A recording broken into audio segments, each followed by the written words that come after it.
Hey, and welcome back. Today I'm going to be dyeing some clothing. As you can see here, the color of these two blue garments has faded.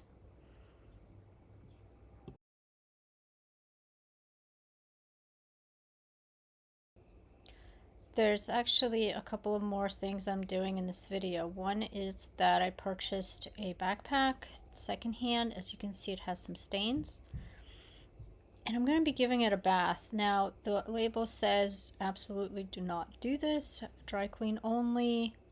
And I decided to do it anyway since it was an inexpensive thrift store purchase. So I am trying to scrub it clean, and you'll see why it says dry clean only later on.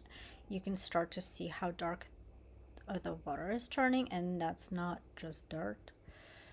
And the thing is that this is a yarn dyed cotton backpack, which gets extraordinarily heavy when it's wet. I want to let you know that there will be some pauses in narration, but they're all very brief.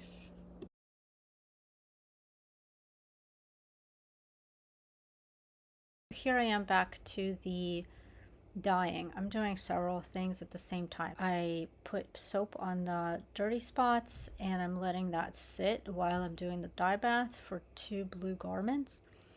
Adding some boiling water, some salt.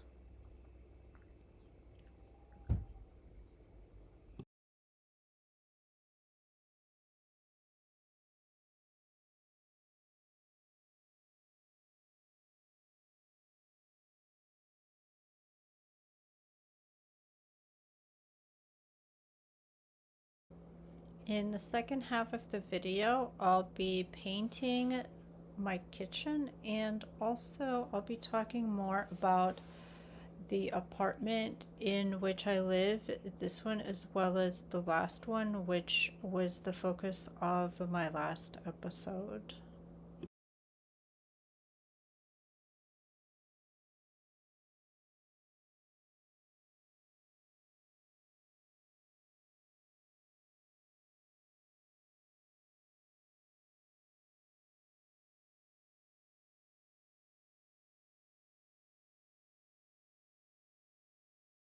So you can see like some of the color has bled and sort of spread into the white areas, which I'm not crazy about.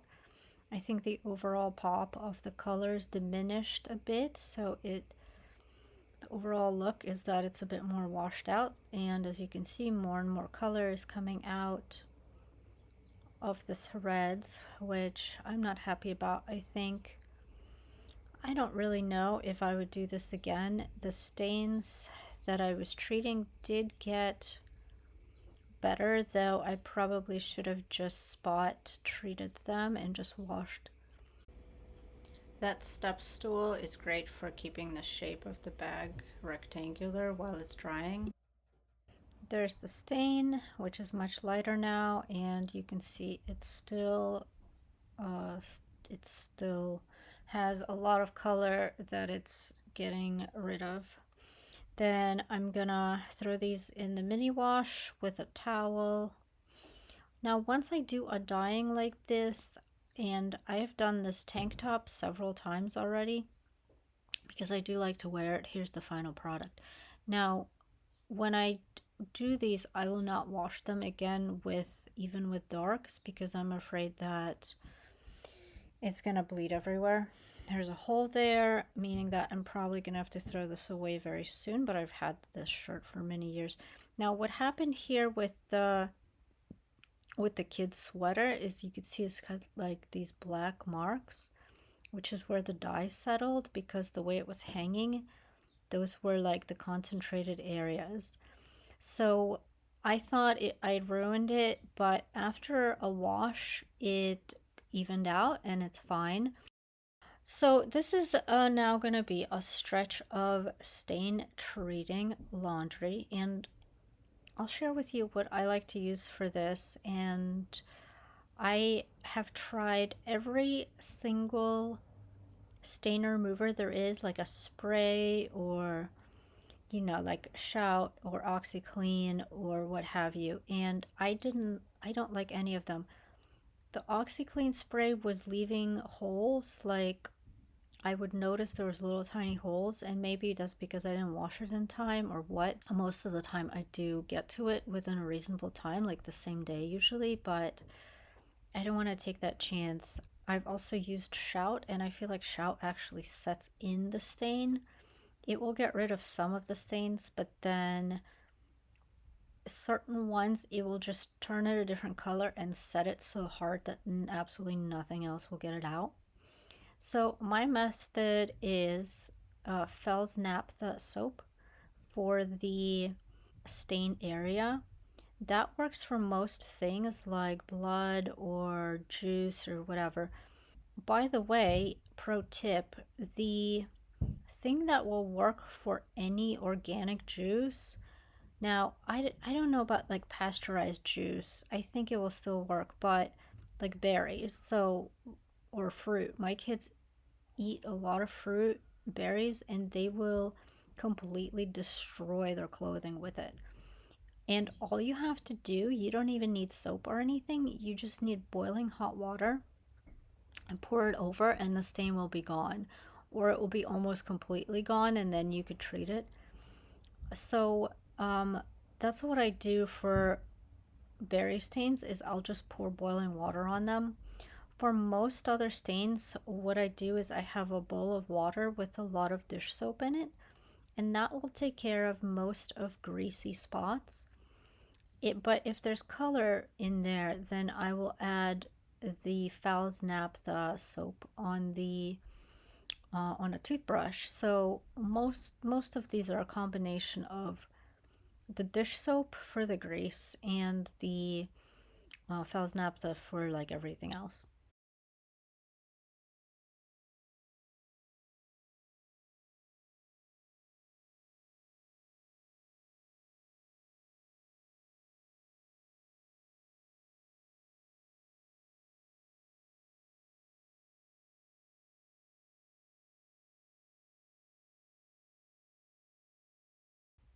Oh man, this is the kicker. So, karate uniform, which gets when there's snow on the ground, and this was probably from February or March.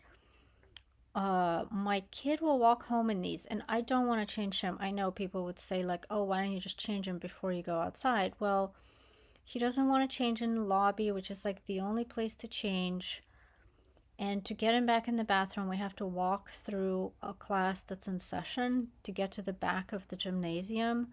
And I don't want to do that either. So I just like the best option is just to have him walk home in his uniform. And during the winter, because there's a lot of cars on the streets and the snow gets super dirty, black, gray, and the stuff that it's black and gray with is like a super oily, like a mix of dirt and like car exhaust.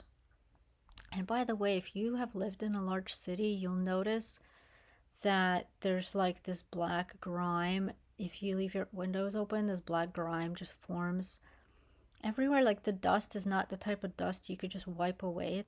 It's like oily and kind of sticky. Oh, and then I'm doing an OxyClean bath, which is OxyClean White Revive, making sure that it's actually White Revive on the label because the other type of OxyClean is not as effective. So after I did the very serious soap treatment, I think I let it sit for an hour and then I did the OxyClean bath. So, the way that laundry works in most large cities is that people don't have a washer or dryer in their apartments. I know that a lot of cities do have them, but I know in New York, I don't know a single person who has a washer and dryer in their house. So, um, what we usually do is go to laundromat, and this, since it's a big venture, it's not practical to do a load a day, which is what most people do. So, what I end up doing, and most other people, is going to laundromat once a week with a week's worth of stuff, which is ironically how Dana K. White recommends doing laundry at home with a washing machine. And she gets a lot of pushback for that because people are like, "Oh, I would drown if I would do a load. If I don't do a load of a day, I'm just gonna go absolutely nuts." So this is about the amount of laundry I have in a week, which is for the kids and myself. And I did do my husband's laundry for ever, but I stopped because I don't always get around to folding it right away, and I think he doesn't like that. And there have been a couple of garments that I may have accidentally destroyed because they were wool. So I said, why don't you do your own laundry from now on, because I don't feel like being responsible for messing it up or not folding it correctly. So now he does drop off. The reason that Dana K. White recommends the laundry day is so that you have one day where you do it from start to finish, and ideally you'd put it away. And that works. I think it works better than people realize, but I would not be trying to do a laundry day with an at home machine that you can only do one load with. I can take these and I could even put them all into one giant machine that's like costs maybe like $18 to do like 3 or 4 loads at the same time, and that way you're really not spending any more time. And then I could stay at the laundromat, fold everything up, bring everything back, or just throw it in a bag and bring it back to fold later. So I think it that laundry day method is much more suited for being able to have an industrial machine at the disposal. Obviously, if I could have a choice, I would probably have a machine at home and just do it one load at a time. Now, I do have the little mini wash, but it since there's no dryer, it leaves all the lint on the garments and they dry kind of stiff because they're just air drying, and that's good for some of the things but not good for others. I wanted to mention that somewhere online I was talking to a woman who also uses a laundromat, and she said that she only goes once a month and has 5 kids and a husband. And if this is for me, like 1 week, I can absolutely not imagine what a whole month is with even more kids. She said it's about 10 bags, which makes sense because I usually have 2 bags for 1 week. So if we're doing like 5 weeks or 4.5 weeks in a month, that would definitely be 10 bags. And she says she spends an entire day, and that's like her me time, is just waiting for the laundry and then folding the laundry. I think that folding that much laundry would be um, catastrophic for me. So just doing a week's worth is difficult sometimes. And I definitely don't have a month's worth of clothing for everybody. I think by the end of the week, we're definitely out of things or running low on things. Different things work for different people, and that's what's important. What I do wash in the mini washer are rags that I use for cleaning. When I do clean my own house or my friend's house, I use my own rags just so I'm not leaving like a pile of wet laundry for her to do where she doesn't have her own machine either. So I try to, when I clean other people's homes, I try to use my own stuff. So I'm just in and out and they don't have any mess to deal with afterwards. So that's what I use mini wash, is to hang up laundry like that. And we got that as a baby shower gift for the first baby because we were doing cloth diapers. In the second part of the video, I'm going to be painting my window, and maybe now I'll get a chance to go back into the story with the apartment. So as you may have seen in the first video and that I explained in the second video, this new apartment came in atrocious condition, and we had to do a lot of the stuff ourselves, and there has been a lot of things we did, but this one project I kept putting off because it's annoying, but it really bothered me. At some point you may be able to see just how dirty and dingy this window frame is, and it just made me feel so depressed in this kitchen looking at it. Like, just felt like a really slummy place to be living, and I am very thankful to have it, but I still want to try to get rid of or mitigate or make better the things that are really bothering me. And this, like, one of the things I would love or that I really appreciate about new builds is that you could just wipe the dirt away and it comes clean and it looks new. But in a place that's like nearly 100 years old, even if these windows were replaced, and I'm sure that they were replaced since like the turn of the century, but the thing about it is that like you clean it, but it still looks really dingy because the dirt is in so many layers, there's scratches. And so I did two things. One was that I got sheer curtains just so you wouldn't see it as much. Like, the sheer curtain still lets, I'm looking at it right now, it still lets the light in, but it mutes the awfulness of the window frame itself. And then I'm gonna paint it finally several years after the move. This was something that has always, like from day one, really stood out to me. Also, there was a ton of lead paint, and my kids actually had lead elevated after we moved. There was so much dust from the doing the kitchen, which you can see in the very end of the first video.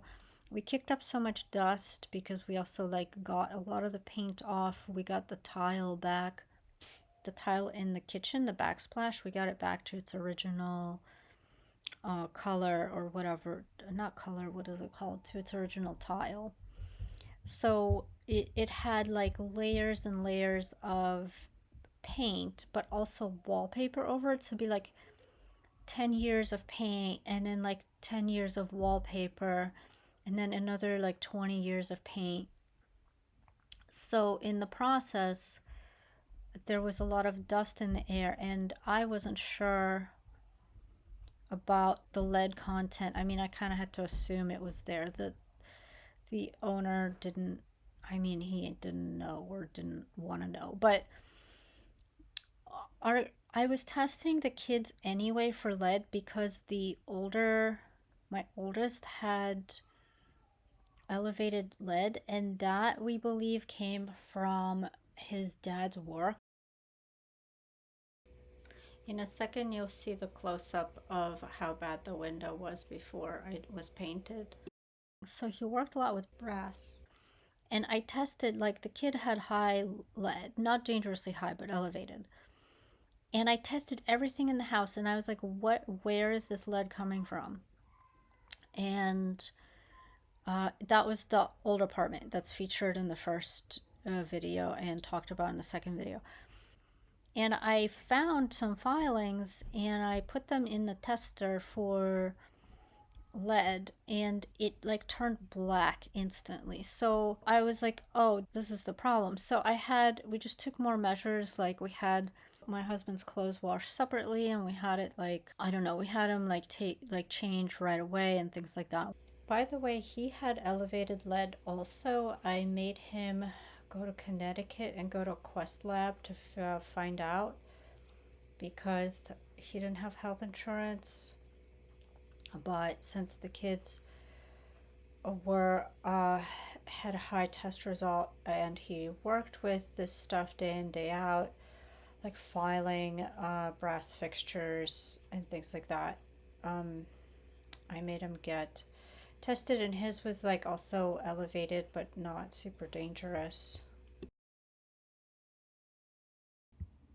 And the reason why he ended up going to Connecticut to get that blood draw for the test was because in New York State you can't order your own tests. You have to go through a doctor. And since he didn't have a doctor, that's why he went to a different state to get that taken care of. So I was checking the kids regularly for lead. And then once we moved here, I was checking them also. And the other kid got like a much higher level after maybe like a few months, like 4 months of being here. Or maybe it was like sooner than that. It might have only been like a month or two. And then I tested the walls in here before we had this paint in the kitchen. There was a lot of peeling paint, cracking and peeling, and it showed up instantly like that there was lead paint. So one of the layers was lead close to the beginning, but because everything was in such crappy condition, that's why the paint was exposed and like dustified. So we got a lead blocker paint, which is basically a very thick, it's like sour cream, and it's an acrylic paint. It's not a latex paint. And we used that to go over all the places where there was chips and cracks, and there were a lot of those. Like most of these window frames, they are like original wood, so it was just like it's all like cracked, and like the condition of the wall of the paint on the walls themselves is fine, it's not flaking, but around these like wooden windowsills, then that's where the problem mainly was. So after we painted over everything we could see, I've been checking the kids for years now, and their lead level is fine.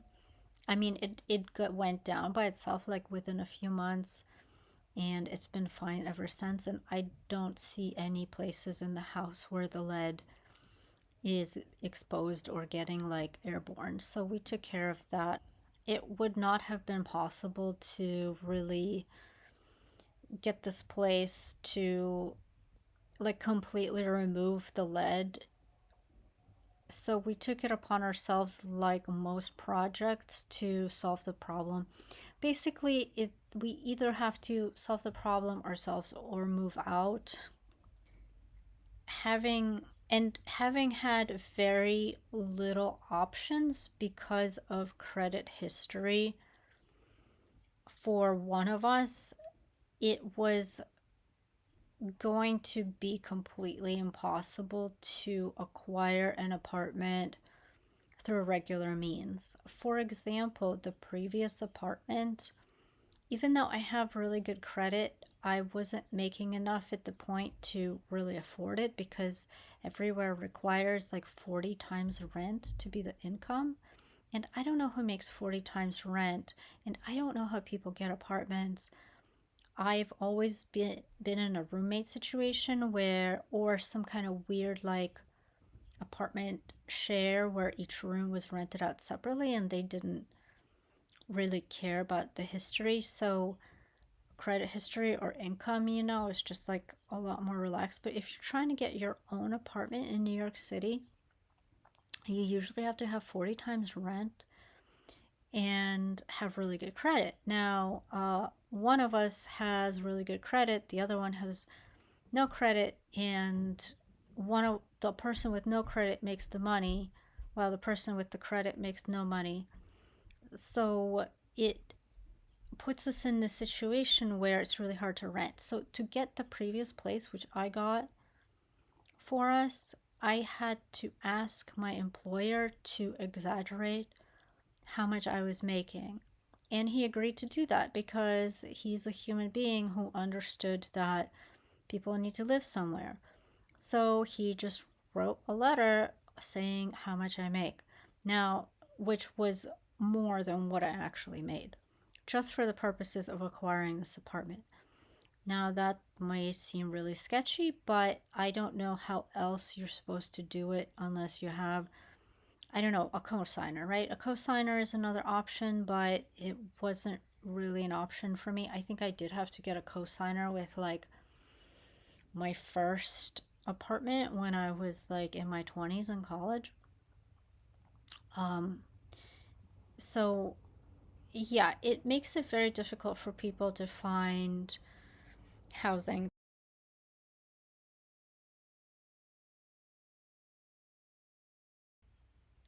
So in this situation, we kind of had this hobbled together deal with the owner, and we had to give over twice the deposit because I suppose because of the credit. However, like I mentioned before, this is significantly below market rate overall.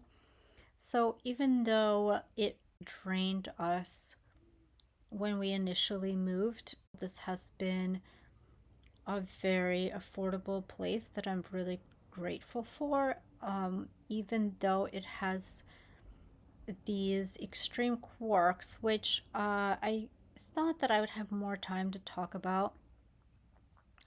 Besides the physical dilapidation of the apartment, the crazy wiring that's just like all over the place. There's like extensions running along the wall. Actually, my grandmother's apartment had that too, where they're like, it's not a straight up extension cord, but it almost is. It just like runs along the wall and is it's kind of stapled to the wall. So, yeah, there's like very, very little outlets where stuff is safe to plug in. There's an external situation which somebody ran more wiring, but they didn't put it in the walls. They put it in like all metal tubes that run outside the walls. Besides all of the physical things that are a bit difficult to adjust to, the situation with the neighbors is something completely out of this world. I hope to get into that at a later time, but the reason for this place being as affordable as it is definitely because of the neighbors. And what I can tell you now is that they have vandalized our property, and they're just like really mean and nasty, and they do have a reason for that. Even though that reason has nothing to do with us, it just has to do with the fact that this apartment maybe should have stayed in the family or something like that. There's like a family feud where they just despise whoever lives here. And this happened to the previous people who lived here. They were also harassed, and the cops were called. Like, they've called the cops on us. And I'll definitely get more into that at a different time because it's a really interesting how and why that happened, and how I've really never been in a situation where I really had to stand up for myself because I'm usually so meek and like, oh, I'm sorry if you hear any noise, please let us know. But this was like beyond anything I've ever encountered.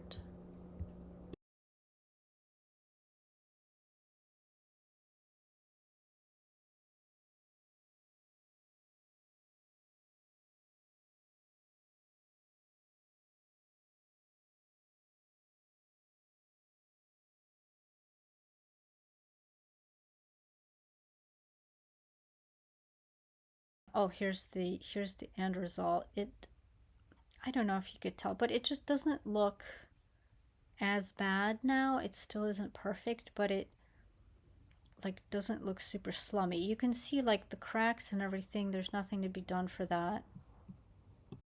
But it is loads better than it was before.